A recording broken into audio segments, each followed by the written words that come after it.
Hilabete pasatxoren ondoren bukatu dira negoziazioak eta azken kolpea ematea besterik ez zaio falta PSOEko hautagai Pedro Sánchezi beste behin Espainiako gobernuko presidentetza hartzeko. Gaur hasiko da haren inbestidura saioa eta ezustekorik izan ezean bermatua du lehenengo bozketan gehiengo osoa lortzea. Hain justu ere ondoko bozkak izango ditu alde Sánchezek PSOEren 121 boto, Sumarren 31, Esquerra Republikanaren 7, Junts per Kataluniaren 7, Euskal Herria Bilduren 6, EAJaren 5, Bloke Nazionalista Galiziarraren 1 eta Koalizio Kanariarraren beste bat, denera 169.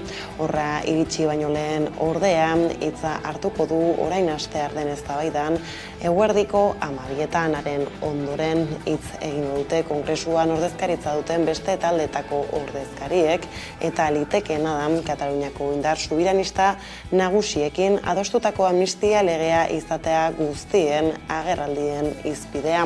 Uztailaren 23ko gorteetarako bozetan 121 diputatu lortuta Sánchezentzat funtsezkoak izan dira beste talde parlamentarioen babesa lortzeko negoziazioak. Hori bai, alderdi batzuekin, errezerekin eta Juntsekin batez ere, bestekin baino estuago ibili da tirabiran. Katalanek bi eskaera nagusi jarri zituzten mahai gainean euren diputatuen botuen truke Kataluniako prozesu subiranistarekin lotutako amnistia batetik eta nazio auzia argitzeko erreferenduma bestetik.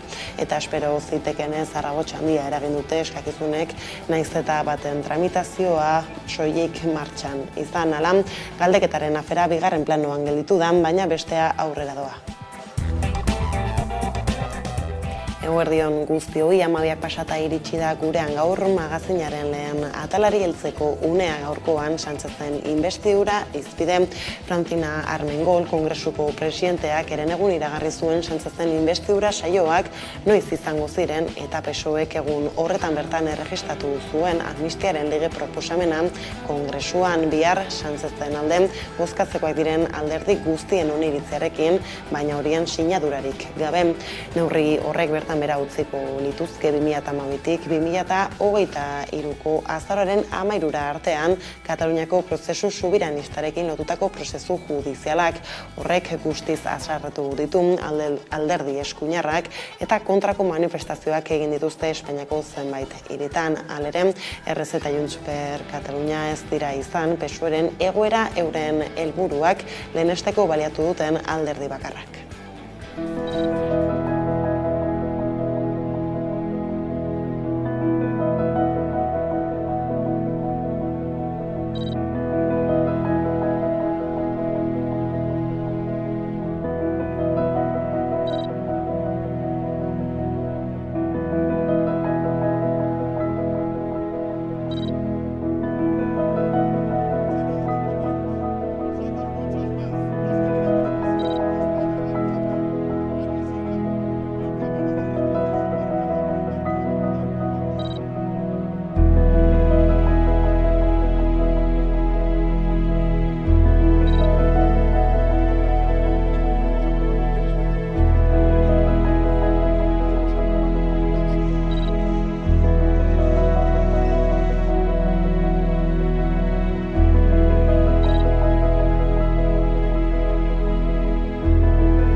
Irailean huts egin zuen Feijóoren inbestidura saioak ez zuen gehiengo osoa lortu lehenengo bozketan eta gehiengo soila ere ez bigarrenean.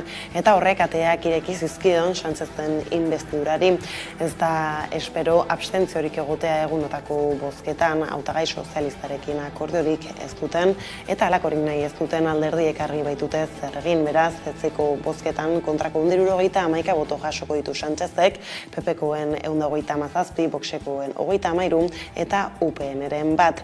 Eskuinan orain zenbait hilabete hasi zen PSOEri oposizioa egiten eta berdin jarraitu du haren negoziazioek aurrera egin duten heinean amnistia legearen harira egin dizkiote kritika gehienak eta PPk hala eskatuta haren tramitazioa atzeratzea onartu zuen atzo senatuak PPk gehiengo osoa baitu hor. Horrela, lege proposamena onartzen dutenean 2 hilabete izango dituzte ura tramitatzeko eta ez orain arte bezala 20 egun antzeko jarrera agertu duten Eskuin Muturreko Voxekoek adibidez alderdiko buru Santiago Abaskalek Sánchezen aurkako kereila bat jarri zuen Herenegun Espainiako Auzitegi Gorenean horren bitartez eskatu zuen Sánchezen inbestidura saioa bertan bera utz zezatela behin-behinean, baina Kongresuan bakarrik ez, kalean ere aurkituko du oposizioa Sánchezek azken 2 asteotan milaka eskuindarren topaleku bilakatu da Madrilgo Ferraz kalean eta pixkanaka beste hiri batzuetara ere edatu dira PSOEren eta amnistia legearen aurkako manifestazioak. Hortaz, ikusteko dago, osteguneko bozketaren ondoren protesta horiek parealdia izango duten edo areagotuko dituzte. Gauzak horrela inbestidura saioaren bueltako berri gehiagoren zain bada besterik gurean euskararen ofizialtasunaz eztabaidatuko dute gaur ostera Europako Batasunean Espainiako gobernuak proposamen bat igorri die estatu kideei lehendabiziko testua egokituta. Hala ere, ez da espero estatu kideek gaur behin betiko erabakia hartzea, baina gaia eguneratuko dute.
Bestaldetik, etorkinei eskubide gutxiago ematea adostu du Frantziako Senatuak aldeko 210 eta kontrako 115 botorekin ontzat eman dute Frantziako gobernuaren immigrazio legea, baina hark hasieran proposatutakoa baino testuko gogorragoa eman du emaitza gisa senatarien eztabaidak. Osasun arloan, gizarte laguntzetan eta legezko paperak lortzeko aukeran eskubide murritzagoak izango dituzte egoera erregularra aitortzen ez dieten atzerritarrek.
Gauzak horrela nazioartera begira goizteko ordu txikietan Gazako ospitalerik handienaren barrura sartu da Israelo armada. Militarren arabera operazio militar neurtu bat egiten ari dira hor, argudiatuta Hamasek Al-Shifa ospitalaren lur azpian ezkutatzen dituela armak eta lehergailuak baita euren egoitza nagusiak hor dituztela ere. Ameriketako estatu batuak izan da frogarik erakutsi gabe, esan dute Gazako milizia palestinarrek eta jihad islamikoak zerrendako zenbait ospitale erabiltzen dituztela Israelen aurkako operazio militarrak prestatzeko eta horren ondoren iritsi da erabakia.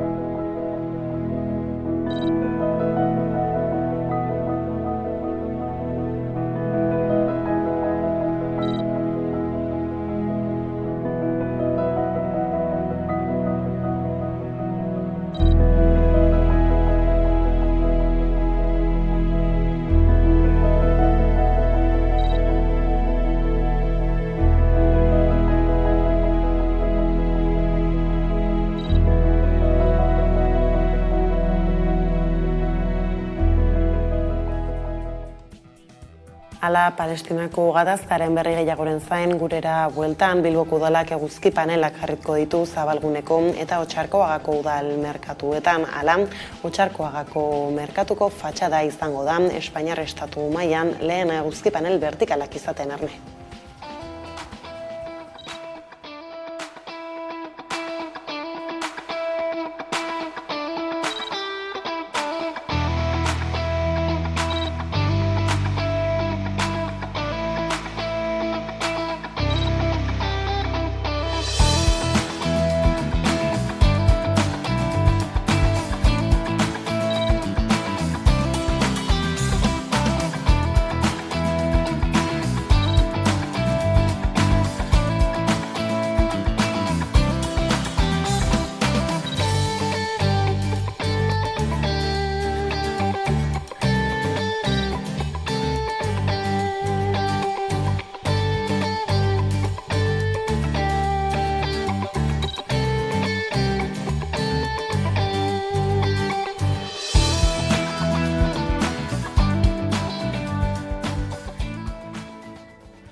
Bestaldetik, etxebizitzaren aferari helduta Data Pass proiektuak lurraldea eta hirigintza ereduak aztertu ditu Nafarroan, Euskal Autonomia Erkidegoan, Aragoin eta Frantziako hegoaldean datuak aztertzeko mapa interaktibo bat sortzeaz gain etxebizitzei buruzko hainbat datu esanguratsu eman ditu.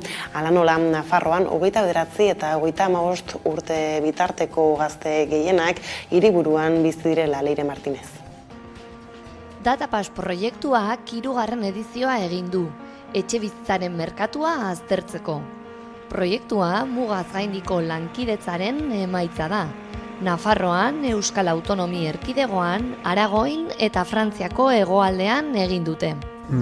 Mugaz gaineko perspektiba honek laguntzen ditu politikak aztertu eta planteatzeko moduan datu objektiboen gainean. Eta horregatik beharrezkoa da mugaz gaindiko perspektiba hau gure politikak hobeto bideratzeko. Datuak aztertzeko mapa interaktibo bat sortu dute lurraldearen antolamenduaren eta hirigintzaren arlo politiko publikoaren diseinuarekin. Bertan plazaraturiko datuak biziki erranguratsuak dira.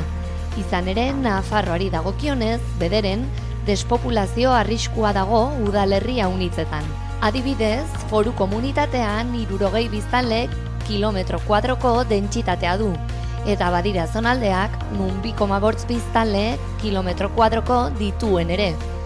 Hiriburuaren eta landa eremuaren arteko aldea handia da ere, eta hori ia Nafarroa guztian ikus liteke, salbu Ebro ibaiaren inguruan. Bertan, herri nahiko trinko eta populatuen sarea dagoelako. Bertze datu deigarri bat adibidez, Nafarroan 25-39 urte bitarteko gazteak hiriburuan bizi direla da. Etxebizitza eraikuntza gisa ulertuta ematen diguten bertze datu bat, Nafarroak 50 urtetik gorako 140 etxebizitza dituela. Eta hutsik edo despoblazio arriskuan dauden eremuetan, zehazki Pirinioak, Kodes mendilerroa edo Tabaldorba mendilerroan dauden etxebizitza gehienak bigarren erresidentzia gisa erabiltzen direla. Adibidez, bakantzetan. Hori etxeek bildu diren Nafarroako etxebizitza datuak beraz. Zaintzarako baimen gehienak emakumeek hartzen dituzte, gizarte matxistak emakumeak zaintza lanak egitera bultzatu ditu, baina horretaz gain baliteke, kasua batzuetan ere ematea ez gizonezko guztiek eskatu nahi ez dituzterako, baizik eta gure herrialdean dagoen soldata arrakalagatik, adibidez emakumeen soldatak txikiagoak direlako, eta beraz bikote batek lanaldia nork murriztu edo eszedentzia eskatu erabakitzerako orduan, dirusarrera gutxien dituena erabakitzen delako, Iruñako kaletan gaiaren gainean aldezkaritu gara Arne. Lantegietan zaintzarako eskatzen diren baimen gehienak emakumeek hartzen dituzte. 82 hain zuzen ere. Baimen horiek ordainduak direnean aldiz, tartea erdia eta erdia izaten da. Ikus dezagun iruindarrek nola hartzen dituzten euren zaintza baimenak. Eszedentzia ez, baina soldatari gabeko baimenak 2-3 aldiz. Lehenengoa semea zaintzeko, bigarrena alaba zaintzeko eta hirugarrena ama zaintzeko hil zenean. Bueno, betiko leloa da, berak, irabazten zuan nik baino gehiago, eta beste aldetik, bueno, pues, iaia ez genuen pentsatu, ziketa, bueno, pues hori da normala. Hori zen, garai horretan horrela zen, bai. No. No hemos cuidado porque no me ha tocado a mí. Si no les habría tocado, oye, les habría cuidado. Bai, tarteka hola 4 hilabete segido egin beharrean, pues 2 hilabete eta gero beste 2 hartu nituen uste. Aitatasun baja bat hartu nuen, bai. Orain gizonezkoei ematen digute 4 hilabete eta hartu dezakezu jarraian edo partekatua. Urte batetan zehar hartzeko eskubidea duzu eta? Ez, inoiz. Ez zai bat etokatu ez. Egoten naiz etxean nahi naiz lanean orduan ez dut hartu eszedentzia ikor segitu dut eta hola izan da, bai. Ni autonomoa naiz eta bakizue, autonomoa beti lanean eta beti guardian eta hola, bai, eta hoxe da. Bada zaintza izpide dugula, zaintzarekin negoziaziorik ez oiukatuz mugimendu feministako 8 kide zainketen Euskal Itun baterantz aurrera eginez, izeneko kongresuaren inaugurazioan sartu dira gaur goizean Tabakalerako patioan Donostian.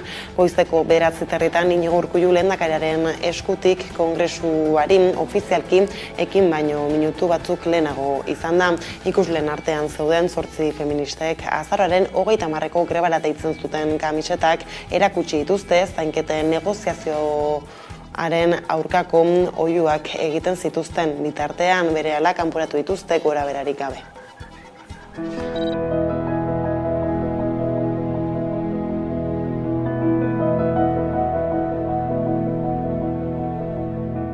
Bidea argi dugu.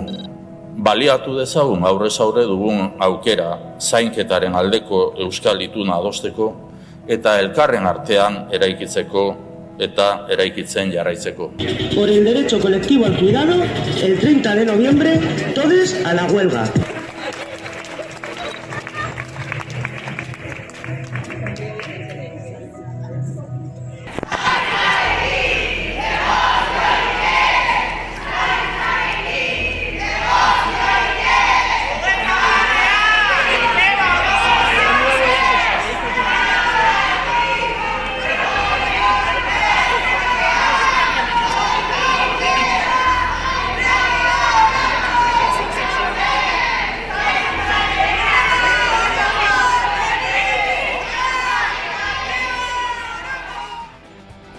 Zaintza eztabaida publikoaren lehen lerroan jarri nahi dutela iragarri zuen Gipuzkoako EAJak ere atzo, eta horretarako zaintza eredu berri bat aurkeztu zuten Olatz Peon Gipuzkoako buru batzarreko burukideak eta Maite Peña zainketetako eta gizarte politiketako foru diputatuak. Zaintzaren harira alderdiak duen posizionamendua eta konpromisoa azaldu zuten EAJaren Gipuzkoako egoitzan emandako prentsaurrekoan. Garai berriek zaintza eredu berria eskatzen dutela iritzi zioten, pertsona ardatz izango duena eta arreta pertsonalizatua eta unibertsala bermatuko dituena. Zainketak eztabaida publikoaren lehen lerroan daude eta Gipuzkoako alderdi jeltzaleak zaintza eredu berri baten ardatzak aurkeztu ditu. Sendoa, eraldatzailea, feminista eta komunitarioa den euskal zaintza eredua proposatzen dute. Adostasunak eta akordio zabalak lortzeko gai izango dena. Zaintzaren inguruko herri itun berri bat lortzera eramango dituzten zutabeak. Zerbitzuetan oinarritutako sistema batetik pertsonengan oinarritzen den eredu batera guaz. Publikoa eta komunitarioa dana. Hori da gure zaintza eredua. Zahartze osasungarria erronka handia da eta EAJak uste du funtsezkoa dela zaintza eredu berria gauzatzeko oinarri sendoak ezartzea. Bada jeltzaleek 4 ardatz identifikatu dituzte: pertsonalizazioa, berrikuntza, komunitatearekiko lotura eta ebaluazioa. Horretarako proposatu dituzte arreta pertsonalizatua, unibertsala eta kalitatezkoa, langileen lan baldintzak sendotzea, etxeko zainketako hobetzea, neurriak hartza feminismo konprometitu eta berdinzale batetik, baita arraza edo jatorri etnikoarekin lotutako neurriak.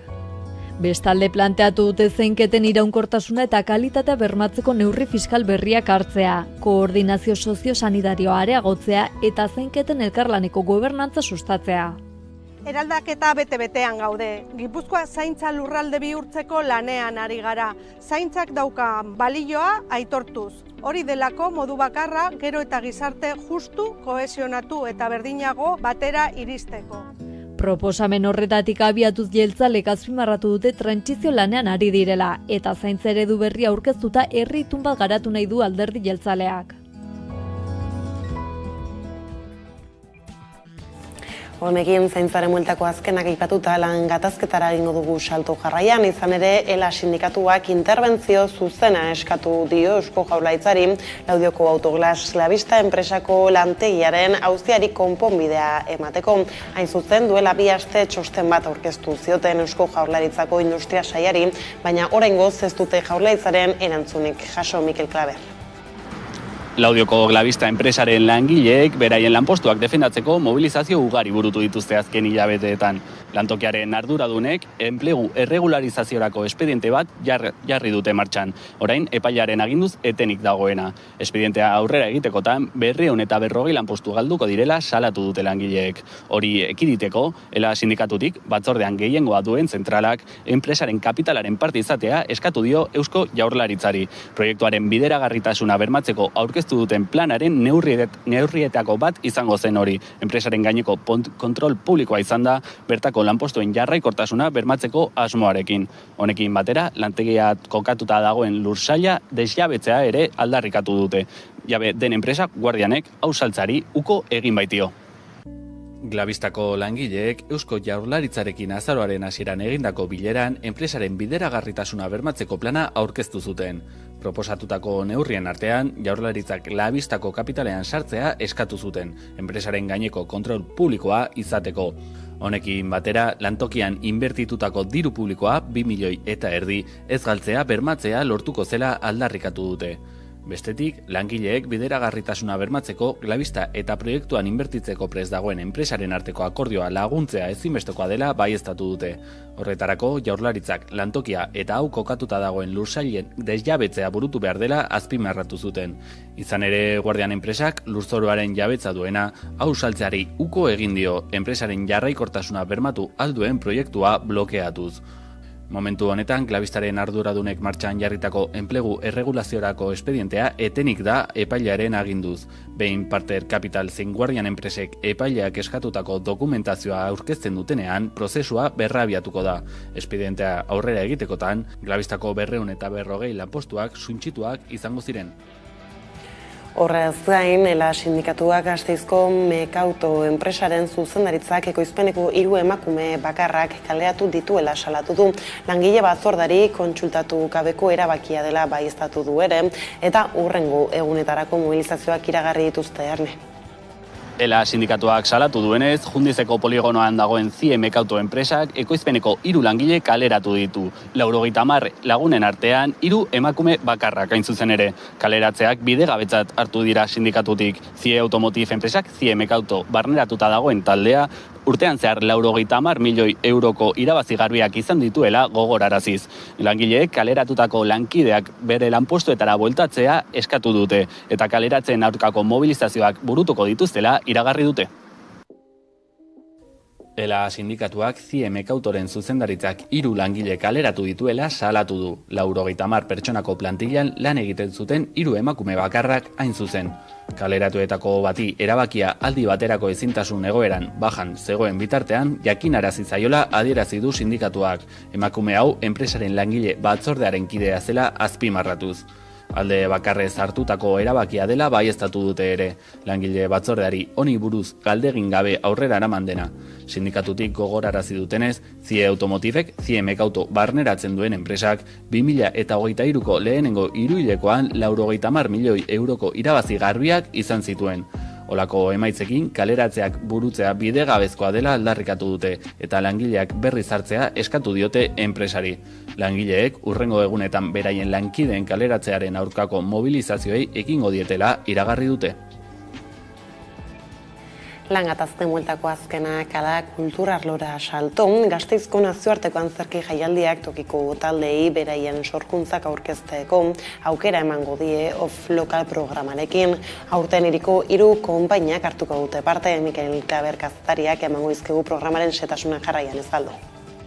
Off-lokal programa espazio ez konbentzionaletan egiten den proposamen dramatikoa da. Gertutasuna eta ikusleetara zuzendutako begirada ezaugarri nagusitzat duena. Tokiko taldeen sorkuntza indartzeko jaiotako programa da. Aurtengoan proiektu larruak dantza ikuskizuna eskaineko du. Kuku Bazarrek disiplina anitzeko ikuskizuna prestatu du eta Ekoma Teatro taldeak gaur egungo gizartea islatzen duen antzezlanarekin hartuko du parte. Osotara 8 saio izango dira azaroaren 23 eta 26 bitartean. Oraindik ezagutzen ez den lokalizazio batean eta 30 pertsonako publiko baten aurrean.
Eta honekin iritsi gara gurean gaur magazinaren lehen atalaren bukaerara eguneko elkarrizketa nagusiari bide emateko laster gara bueltan albiste gehiagorekin.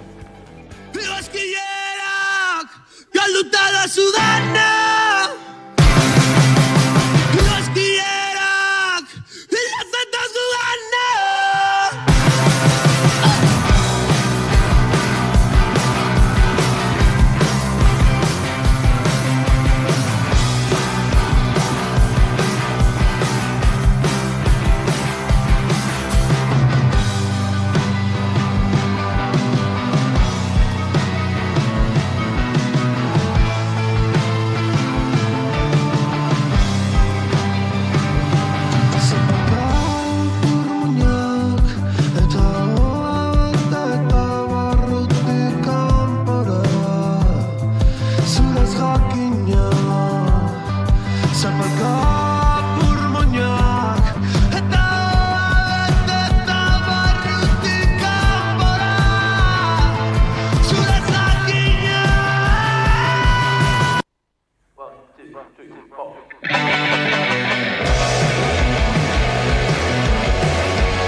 12:30 pasata iritsi da eguneko elkarrizketa nagusia ekiteko unea, eta horretarako gaurkoan gurekin dugu Pilar Garaialde, Egiari Gizor Fundazioko kidea. Kaixo Pilar, eta ongi etorri.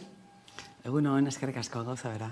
Egiari Gizor Fundaziotik Arartekora jo zenuten, ezta? Uste duzuelako beste biktima batzuekin alderatuta, torturaren biktimei tratu diskriminatzailea ematen zaiela. Eta horri erantzunez, Arartekok esan dio Jaurlaritzari, bitarteko guztiak jarri behar dituela torturaren biktimen eskaerak ebazteko.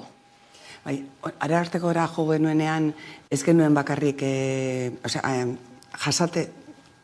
Estatuaren krimenen biktimo jasaten dugun diskriminazio guztien pakete oso bat eraman genion.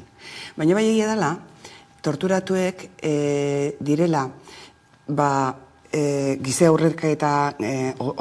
aurreketa guztietan tortura dela jende gehien sufriarazi dutena, diskriminazioa ondina jasotzen duna ere bai, zeren alako multzua izanik ia ez du ikusgarritasunik, eta memoria publikoan politikoetan etzaio lekurik ematen.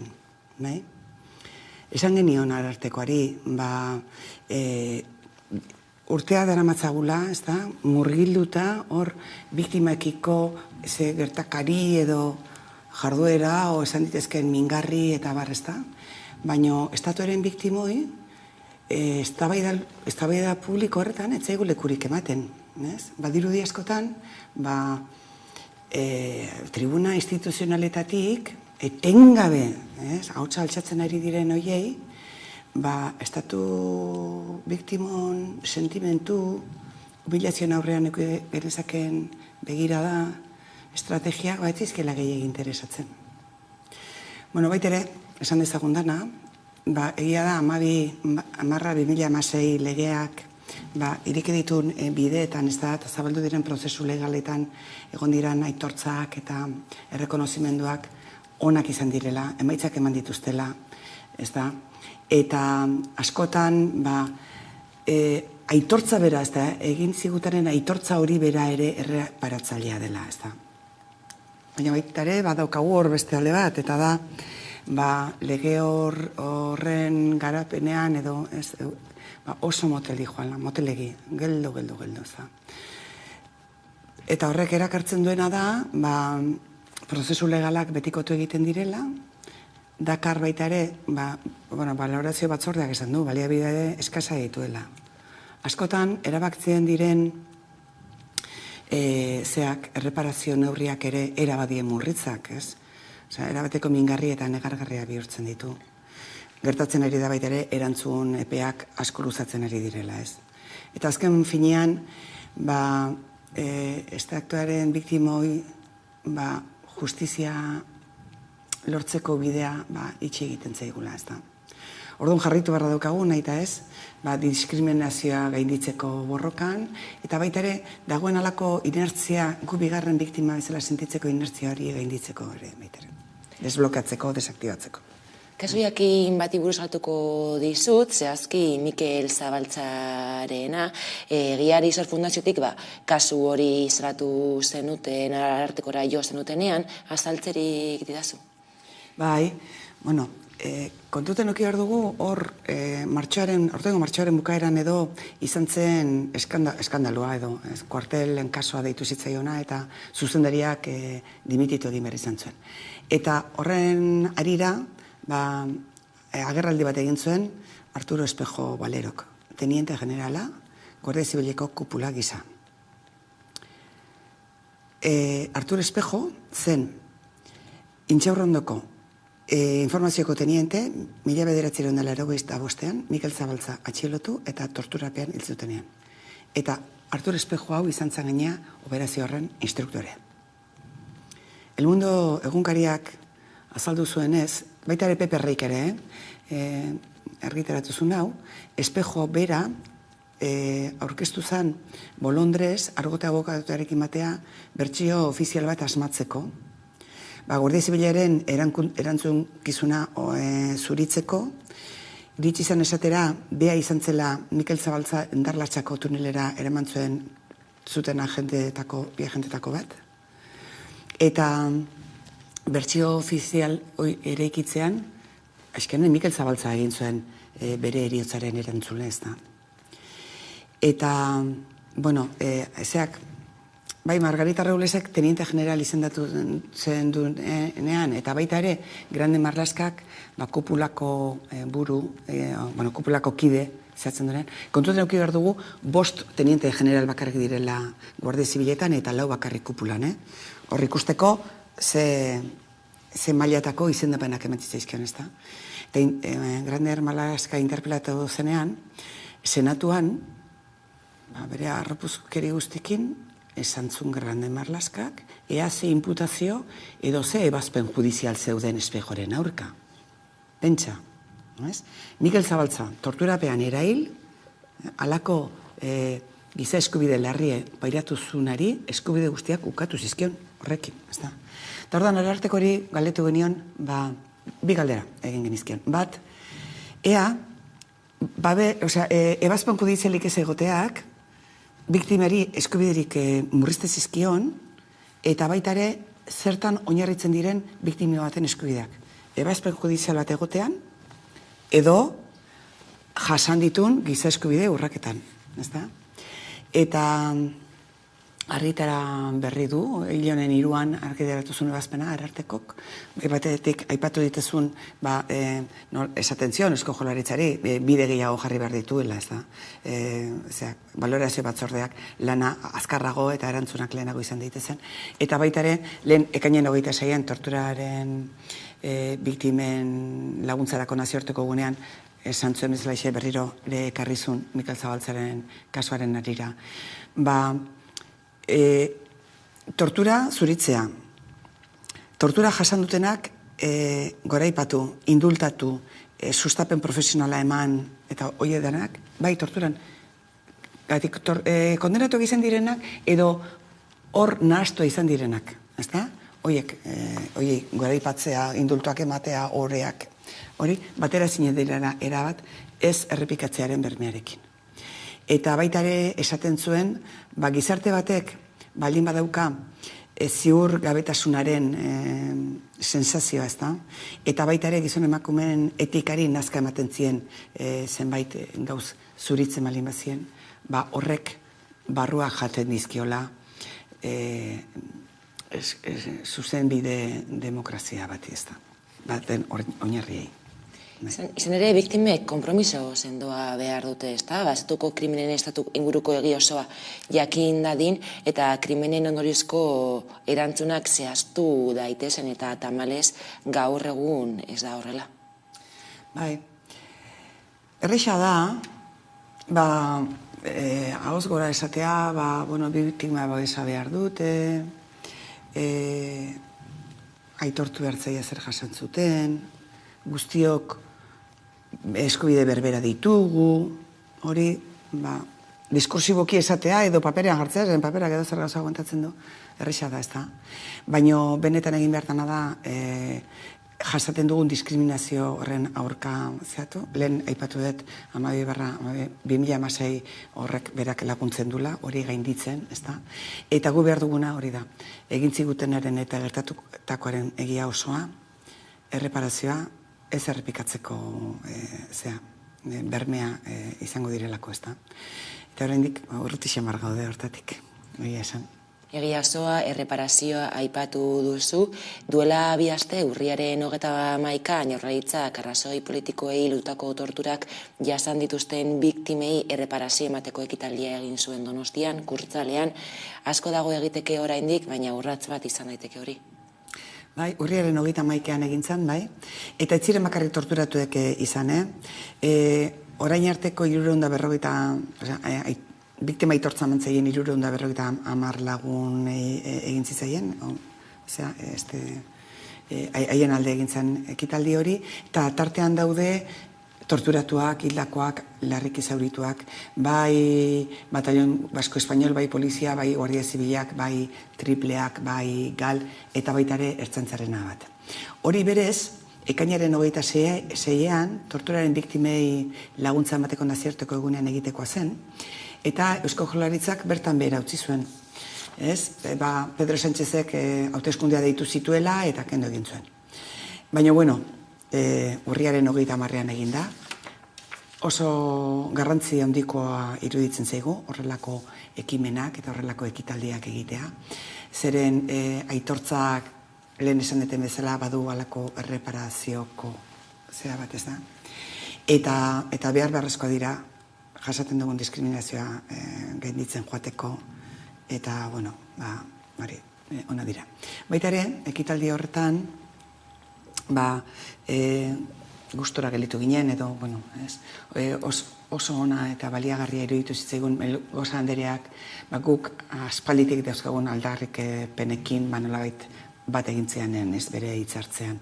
Zeren salatu zuen estatu krimenen impunitatea, esan zuen beharrezkoa dela aitortza ofizial bat, eta baita ere bere erantzukizunak bere gain hartzea, eta baita ere aldarrikatu zuen beharrezkoa dela sekretu ofizialen legeak gordetzen dituen dokumentoiek argitara ateratzea. Beraz, zentzu-horretan baliagarria eta positiboa ikusi genuen. Horren 31an barkatu ekitaldia, ez da? Eta bezperan, 30ean, poliziaren biktimen ebaluazio batzordeak beste 76 biktimen aitorpena proposatu zuen, ez da? Eta horien artean bazegoen, badago, Josi Zabala. Bai, 76 horietetik 59 torturatuak ziren, 9 hildakoak eta 8 larriki zaurituak. Eta, bai, Josi Zabala tartean zegoen. Joxan Zabala etzegoen, legeak epe batzu jartzen ditu, ez da. Eta askotan oso zaila da, zure eskaera egitea joatea. Zerretik izan nahi du, zuk jasan dezun giza eskubide urraketa hori dana, berriro, izan zan mina, izan zan ura guztia, berriro presente egiten zaizu, ez da. Eta ez zaude beti horretarako baldintzetan edo etzara gai. Beste biktima askotan, adibidez, hor garbi esaten da, epe bat behar dela, biktima hori gai izateko, hori salatzeko eta horren aurrean eskaerak egiteko eta barrezta. Eta gure kasuan, estatuaren biktimon kasuan ere, gauza bera gertatzen da. Konbentzimentu osoa dugu, epea berriro ere zabalduko dela, eta lehen epezkanpo gelitu ziren eskaera horiek sartuko direla, Joxan Lasanena ere tartean, eta baita ere pentsatzen dut biktima gehiago nolabaite kapaz izango direla eskaera berriak egiteko. Eta gune hau aprobetxatu nahi dut gainea, orain arte ausartu ez direnak, kapaza izan ez direnak, min gehiegi zeuketenak ez, jakinik oso zaila dela, animatio nahi nituzke eskaerak luzatu ditzaten. Eta baita ere esan, egiari zorren horregongo garela, laguntzeko, bai eskaera egiten eta gero tramitazioko denbora guztian. Beraz, hori. Lehen aipatu duzu, Pilar, beharrezkoa dela sekretu ofizialen legeak abesten duen dokumentazioa argitara ateratzea momentuz sekretupean dago. Bai, pentsa, hau zea da, frankismoan egindako lege bada, 1968koa da, ez da. Eta ez du, han ez da ezarri iraungitzen, ez ditu inongo epea jasotzen. Europara begiratzen baduzu, Frantzian 50 urte dira, Alemanian 30 urte, oso kaso berezietan 60, Erresuma Batuan 5, 15 edo 30 urte, eta epe horiek legean jasota daude. Baina Espainiako lege frankista hontan ez daude jasota. Jakin badakite, dokumentu horiek argitara aterako balira, erailketa asko, eta gertatu diren gauza asko argitara aterako liratekela, ezagutuko litzakela zer gertatu zen, eta baita ere nortzuk izan ziren horren erantzule bai zuzenekoak eta bai zeharkakoak. Eta hori, lege hori, hainbeste urte, 55 urte dituen lege hori, oraindik indargabetuta egoteak, nolabaite agerian jartzen du egongo demokraziaren kalidade eskasa, ezta? Eta baita ere, pentsarazten dizu, zer ote dan benetan eskutatu nahi dana, ez da. Ez aldan agian, jomugan egungo ustezko demokraziaren izaera bera, ez? Eta egia jakiteko garaia iritsi da, bada garaia. Eta gaina egia jakitea eskubide bada. Egia jakitea gainera reparaziora bide ematen du, ez da egia jakitea. Zerrepikatzea. Lera ipatu dugu ez, Josi Zabala dagoeneko biktima bezala aitortu dutela, Josi Zabalaren kasuan ez momentuz, eta bestelakoan Gabriel Aresti frankismoaren biktima gisa aitortu du Espainiako gobernuak. Bai, bueno, hor, memoria demokratikoaren legeak, bere 7. dela uste, artikuluan ezartzen du urriaren 31 izango dela biktimen oroitzapen eta errekonozimenturako eguna. Aurten, lehenengo urtea, aldatu egin dute, zeren koroaren oinordekoak 18 urte betetzen metzituen egun horretan, konstituzioa zin egin bertzuela eta aldatu egin zuten. Baina, ekitaldia egin zen, 18 erreparazio eta oroitzapen kasu, horietatik 17 banakakok eta bat kolektiboa, 1001 prozesu, famatu hartako sindikalisten aurkakoa jontzena. Eta 17 tartean Gabriel Aristiri egin zaio. Memoria demokratikoaren legeak jasotzen du frankismoaren aurka borrokan jardun zuten guzti horiei horiek aitortza eta oroitzapena eman bertzaiela, ez da? Eta, bueno, hasi dira eta aurrera jarraituko duela espero dugu. Bere zailtasunak izango ditu horrek, zeren jada gertatu da adibidez Bartzelonan, ez da? Bi alaietanan tortura jasan zituen biktima batek eskaera egin zuenean, epailea horren aurka atera zen, ez? Eta fiskalak esan behar izan zion. Legeak berak behartzen dula hori ikertzera, ez da? Eta, joango da. La Cumbre Jauregiari buruz gaituko dizut, estatoren biktimentzako memoriagune bihurtu behar dela eskatzen duzue, nola ikusten duzu prozesua? Noski, La Cumbrek hor auskalo zen gauz gertatutako leku badan, ez da? Baina Josi eta Josianena badakigu. Eta horrek dun signifikazio guztengatik, La Cumbre iruditzen zaigu memoriagune bat izan behar dela. Gainea, memoria demokratikoaren legeak jasotzen du hainbat toki eta hainbat eraikin izan behar dutela biktimen memoria gune. Eta tartean La Cumbre aipatzen du. Eta La Cumbre memoria gune izatea, neski oraintxe esan deten bezala oso garrantzizkoa jotzen dugu, zeren olako gune bat jartzeak balio du gertatutukoaren memoria babesteko, urrengo belaunaldiek ezagutzeko, ez errepikatzeko berme izan daitezen, eta baita ere badira toki eta leku gune pedagogikoak. Eta La Cumbre harira, hausnartu nahian, egiari zorrek antolatu genuen, otsailaren 8an, ekitaldi bat, eta bertan parte hartu zuten Irlandako iparraldetik, Argentinatik eta Portugaldik. Haiek, ja badituzte, memoriaguneak zabalduta, bide hortan gauza asko hausnartu dituzte, ibilbide desberdinak egin dituzte, bakoitzen egoera ere desberdina zelako, eta hor garbi geratu zen zein zinbatinoko garrantzia duen olako memoriaguneak izatea, ezta? Eta hor, pixka bat guk pentsatzen genuena indartu zigun, konfirmatu zigun, ez? Zeren, eta hor ere, ikusten zen, zertarainoko, importantea den bai aitortza, bai egia jakitea ez errepikatzeko, eta baita ere, urrengo belaunaldiek ezagutu dezaten, zertaraino joan daiteken estatu bat, zertarainoko giza eskubide urraketak egin dezaken, eta pedagogikoa izan dadin.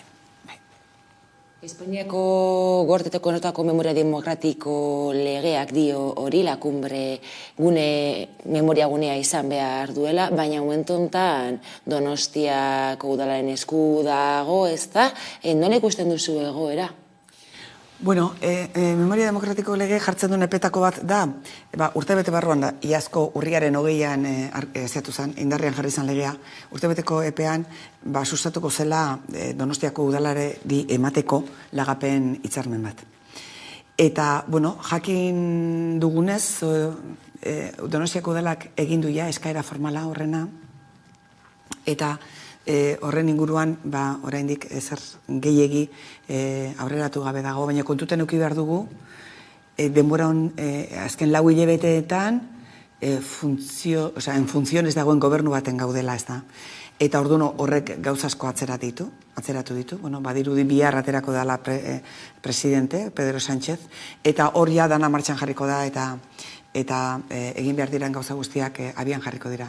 Asko dago egiteko, batetik hitzarmen hori landu beharko dute, eta egin beharko da, sinatu beharko da, eta gero eraikina bera aztertu eta ikertu eta landu beharko da, zentzu askotan bai arkitektonikoki, bai memoria gune bezala jasoko dituen esparru guztiak egokitzeko egongo diran beharrak aztertzeko, eta erabakiak hartzeko inguru horretan, obrak, eraikina moldatzeko, zer egin asko egongo da, baina ziur gaude, laizter jarriko dela martxan, eta berandu baino lehen hori izango dugula memoria gunea.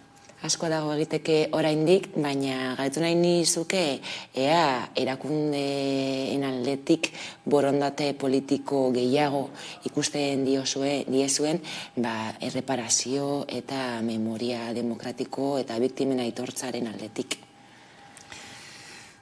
Lehen pixka bat aipatu dugu, ez da, orain arte egin diran dekretuak eta legeak eta haiek aplikatzeak aurrera pauso importanteak eman dira, asko egin da, baina asko dago egiteko. Eta hor, adibidez, Arartekoa beak orain egin duen ebazpen horretan esaten zion Eusko Jaurlaritzari, ez da, medio gehiago jarri dezala, gauza gehiago egin dezala. Eta, hor harituko gara, gu bultzatzen, ez, hori, erritmoa ondigo hartu dezan eta jarraitu dezagun. Euskal gizarteak bizikidetzaren eta bakiaren alde aurrera pausoak eman ditu, ezta? Eta bide horretan ezinbestekoa ere bada, egia eta aitortza, ezta? Bai, ezinbestekoa da. Eta lehen gaina, aipatu dut, ez da, zen importantea dan aitortza, zen importantea dan gertatokaren egia jakitea, zen importantea dan egintziguten ere mina aitortzea eta norbeak bere erantzunkizunak hartzea. Hoi edanak zertan gaineko importantea diran. Eta baita ere oso garrantzitsua da. Bizikidetza demokratiko integral baten agertokira iristeko, ez da, denon artean lan egitea. Euskal gizarteak erakutsi du, hortan aurrera pauso importantek eman ditula, oraindik asko dago egiteko, baina hortan jarraitu behar da, ez da? Gizarteak, instituzioek deren artean. Zeren, gainera, esaten nuen agertoki horretara iritsi behar balin badugu, guztion eskubideak aitortu behar dira, errespetatu behar dira, diskriminaziorik gabe, denok izan behar gara aitortuak. Eta egia ezinbestekoa da. Eta bukatu aurretik, Pilar, beste galdera bat egin nahi dizut, egun hauetan ikusi ditugu nola ultraeskuindarren manifestazioak, datorren astelehenean azaroak 20 izango da, egun historiko garrantzitsua ez da, gure historian markatu zen egun bat, zer duzu esateko horren inguruan? Azararen 20ak efemeride bat baino gehiago jasotzen ditu, eta Euskal Herrian badugu memoriarako gertakizun mingarriak, ez da, bai Santi Bruar eta bar Jo Sumuguruza.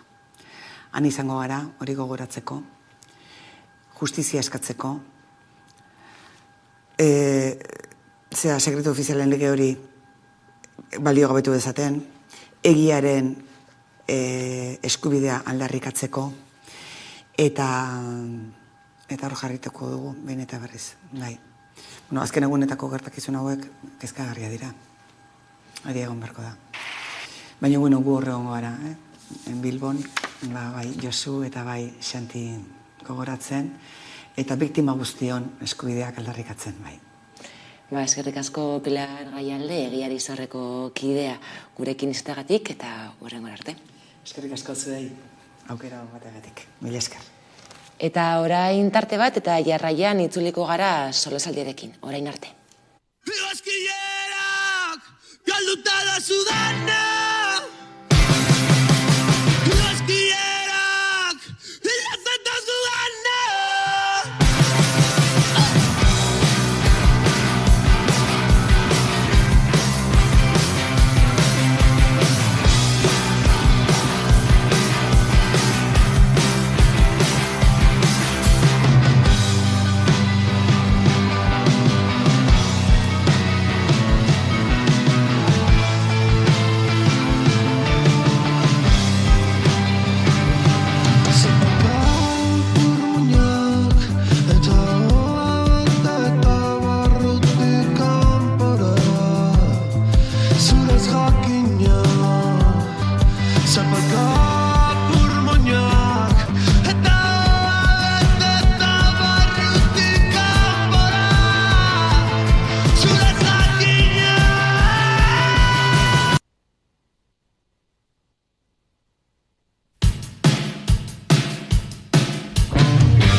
Ordu batak pasata iritsi da sozaldiari ekiteko unea, eta horretarako gaurkoan gurekin ditugu Izar Castillo eta Eneko Anderremero, kaixo bioi eta ongi etorri. Kaixo, eskerrik asko. Beno, Sánchezen investidura saioa hasi da, 12etan Sánchezek hitza hartu du, eta badirudi jarraitzen duela hitz egiten, ordubete baino gehiago daramala hitz egiten, zaila dela egia da bai jarraitza, ez? Baina, jarriko dugu bere izaneko hitz aurrea segundu batzuk, eta orain jarraituko dugu. Escuelas, y pondría una asignatura de costura porque empodera más coser un botón. No hay que reírse de esto, señorías. No hay que reírse, no hay que reírse. Nosotros no odiamos a las mujeres. En nuestro partido hay muchísimas mujeres de gran valía, casi tanta como la de los hombres. Si las mujeres cobran menos, es porque así lo deciden ellas. Y si hay puestos con más hombres, es porque los hombres están genéticamente más adaptados. Estas afirmaciones, señorías, parecen sacadas de un manual de la sección femenina de la Falange franquista, pero son declaraciones públicas realizadas por dirigentes de Vox en los últimos meses. Dirigentes que, conviene no olvidarlo, han accedido a cargos autonómicos y locales de responsabilidad gubernamentales gracias al voto favorable del Partido Popular. Y las cito aquí porque son un testimonio vivo del problema al que nos enfrentamos. Porque a pesar de los muchos avances logrados en estos últimos años, en nuestro país aún persisten prejuicios y conductas machistas. Beno, entzun dugun bezala, Sánchezek hitz egiten jarraitzen du, ezta? Voxen diputatuek edo Voxen kideek feminismoaren inguruan edo, emakumen kontrako adierazpenak eta aipatu ditu oraintze bertan. Hitzaurrea abiatu duenean, aitortu du, ez? Konpromiso hartu du herri palestinarraren aitortza defendatzeko eta horrez gain suetena eskatu dio Israeli, ezta? Gazan behingoz sueten hori eskatu du, egia da urriaren 7an hasi zela ofentsiba, agian berandu dei hori, baina eskatu du. Hainbat beste kontu batzuk ere aipatu ditu, azken ordukoa ere badugu badela urtarrilaren batetik aurrera zerbitzu garraio publikoa doainik izango dela, gazteentzat, langabetuentzat eta nagusientzat. Eta, ez dakite jarraitzerik izan duzuen, imaginatzen dut ezetz, baina, egia da, ganbarako giroa, tentsio beterik dagoela, kaleko giroa ere, nola ikusten duzue egoera? Hasteko, eskertu behar edo behintzat aitortzea Palestinaren inguruko jarrera aldaketa hori berandu etorri arren, ondo legokela ez bakarrik eskatzea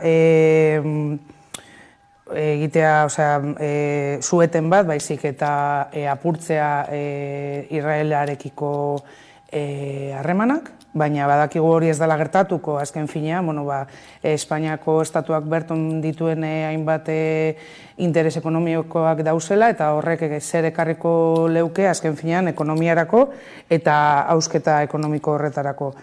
Claro, lehenengo momentuan entzuterakoan nik pentsatu dut ironiarekin dago berba egiten, porque, claro, feminismo, eta egia da, halako deklarazioak Voxen aldetik eta PPek, finkatu egin ditu, azken finean euren botoak emoten, eta ikusten ari gara zelan demonizatu egiten ari den movimiento feminista, bai emakumeon borroka, eta ondo dago, eta jarriko dut bai kakotxon artean, PSOEk, azalarazteak nahiko dela deklarazio hauek aurrera eroaten, euren posizioak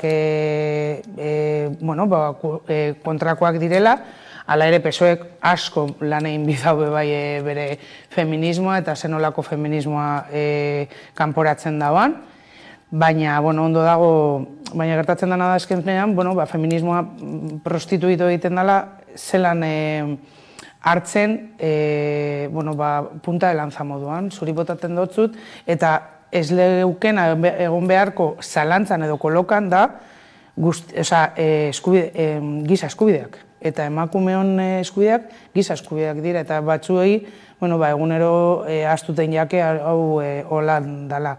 Garraio publikoena primeran, baina gero sartzen gara, nortzuk dira gazteak, zenolako mugimendu ekonomikoa dakarren bebailan egiten duena, nila ez sartzen, orduan badakite ordaindu beharko ditu dela, gero horrek ez du laguntzen bebai kanbio klimatiko horren inguruan eta transizio ekologikoaren inguruan, ze azken finean lan egiten dugunok mugitzen gara pilo bat, eta zuri adibidez egitea abono bat, gero garraio publiko batzuetan ez dauz abonorik, orduan zenbat ordaintzen dozun edo zenbat gastatzen dozun egiaren arabera, igual kotxea mugitzeko asko harinagoa da, eta nik uste dut garraio publikoena zabaldu beharko zen askoz gehiago, entzutean entzun duguna, analizatzeko hainbat gauzak egongo lirateke.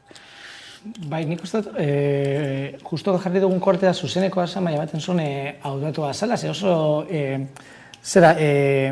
oso argigarria da, ezta? Pedro Sánchezek egin duena eta orokorrean soek orain egiten nahi dana da,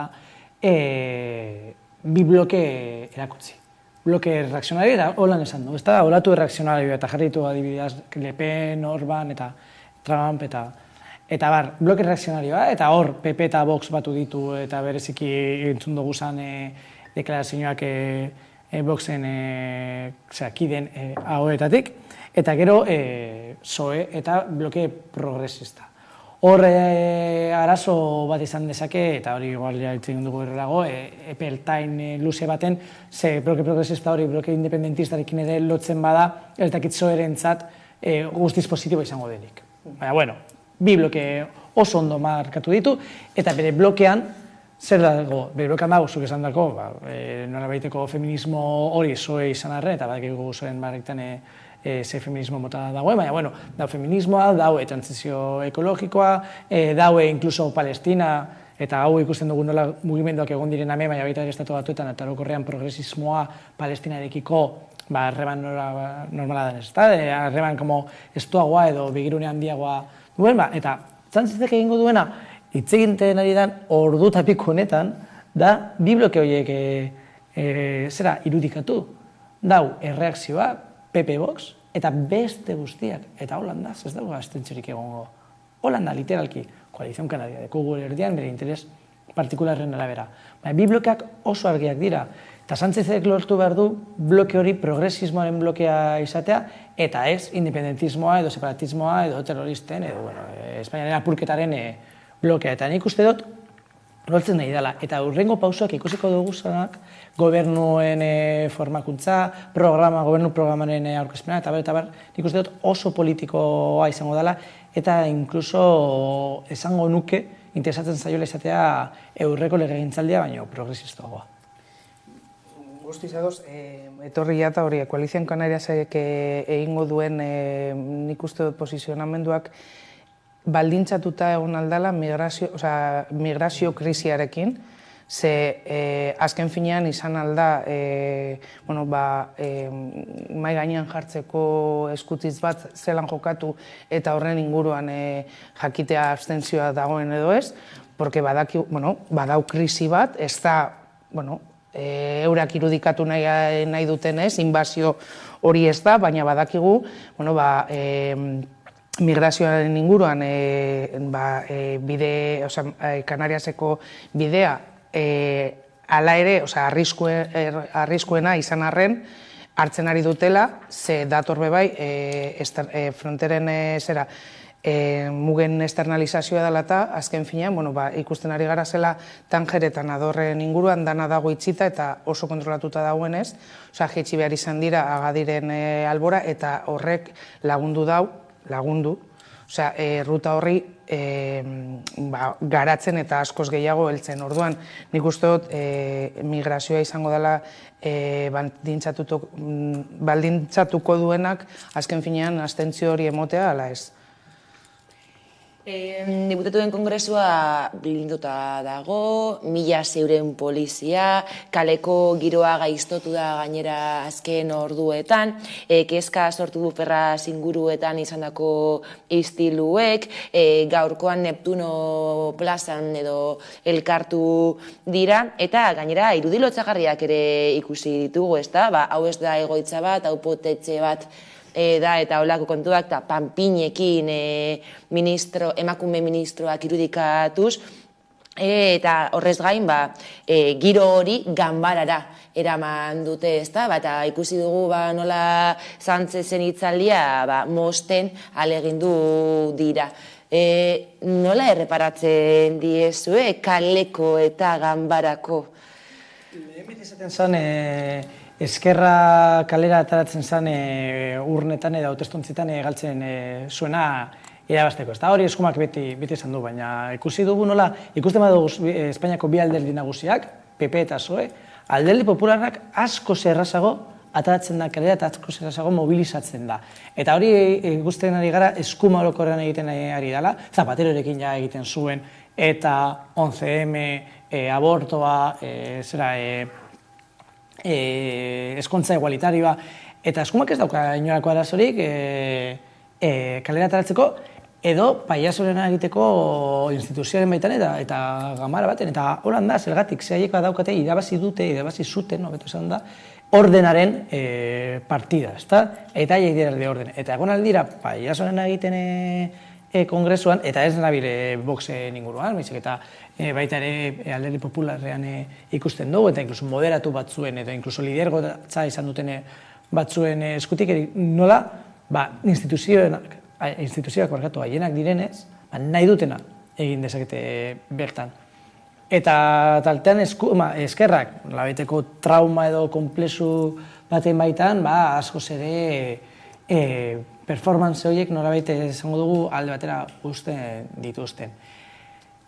Bi arazo, bi kontu. Lehenengoa, ganbara barruan gertatzen dana teatro gutza da, baina kezkagarria da, ze elikatzen du kalean dagoena, eta kalean dagoena da eskuma bat, baina desatada. Berdin zaila dana. Eta hori arriskutsua izan daiteke, ze badakigu horren atzean ez dagoela ezeronik, eta horren atzean, eta ikusi dugu Ferraz aurrean zer dagoen, dala ultraskuma. Bueno, ados, baina mobilizatu non, ze Madrilen, zentratu egiten da dana.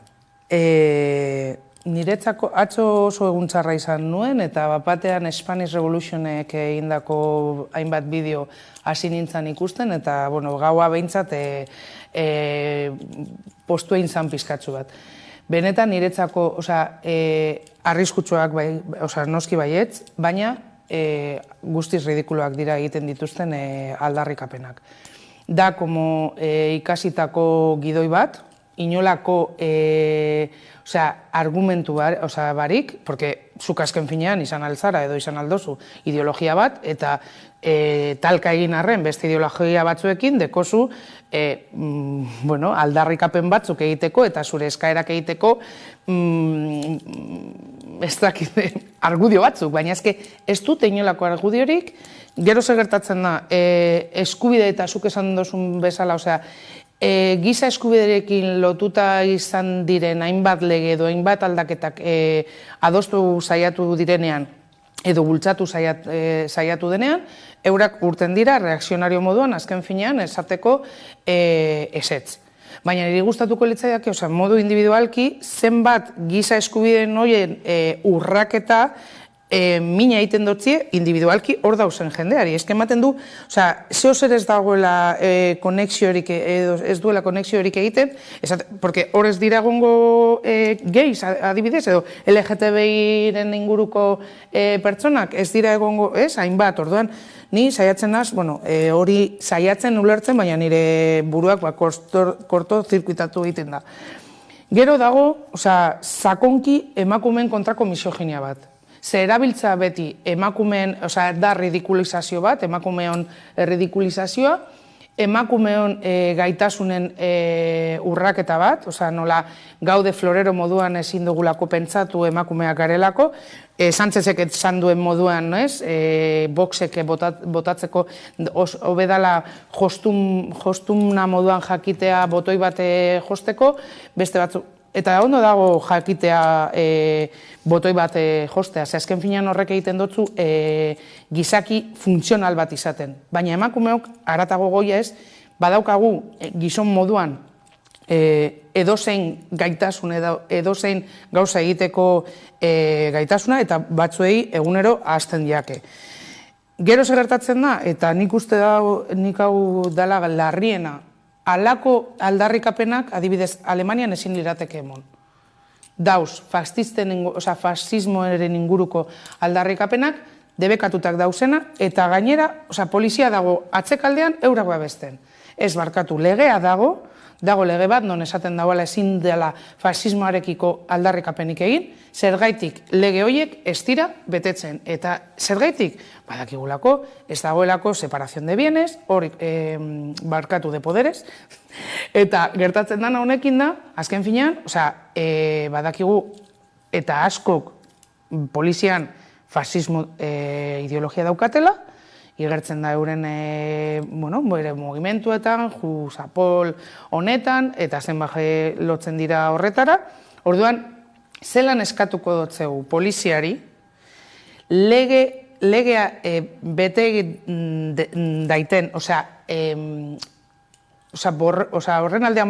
horren alde borrokatzea edo horren aldean egitea, ziberak fasistak dira eta horrekin dauz, eta babestu egiten dituzte. Orduan, da eskatzea, logikoa ez dan zeo zer. Nik hor bi puntu harin bata poliziaren inguruan.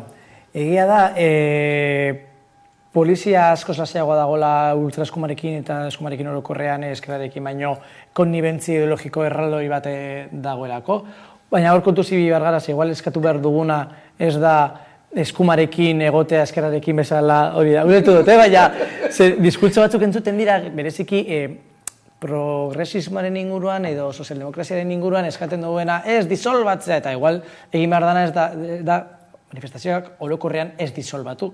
Eta ez batzuk disolbatzen direnez besteak ere disolbatu. Ez errepresioaren aurka egotea ere da jende hau bere adierazpen askatasuna inmaterialino gitzienez errespetatzea eta haiek demostratzea erridikula egiten dutela. Zer hori da beste gozat.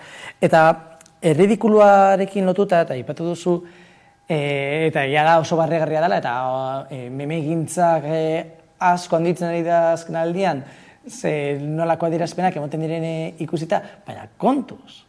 Barre egiten dugu, eta esango du, baina hor dau, trumpismo politikoa, eta trumpismo politikoa ez da Trump, da Ayuso.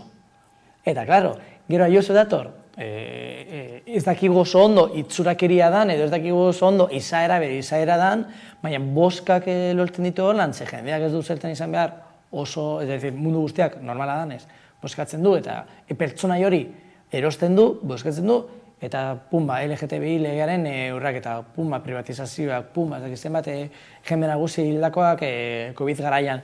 Beraz, barre egin dezagun gure osasun mentalerako baita ere, hori soportate da, baina kontuz, ze jende hori existitzen da, jende hori antolatzen da, eta hor arazo potolo bat eta boskatzeko eskubidea daukate. Hori da, eta hor arazo potolo bat daukagu, zeulertu behar ditugu horratzean dauzen dinamikak, eta eskerretik ere horatzean dauzen dinamikak, nolabait, igual aprobetsatu beharko da ditzatik ez da. Eta manipulatu egiten dituzte, azken finean,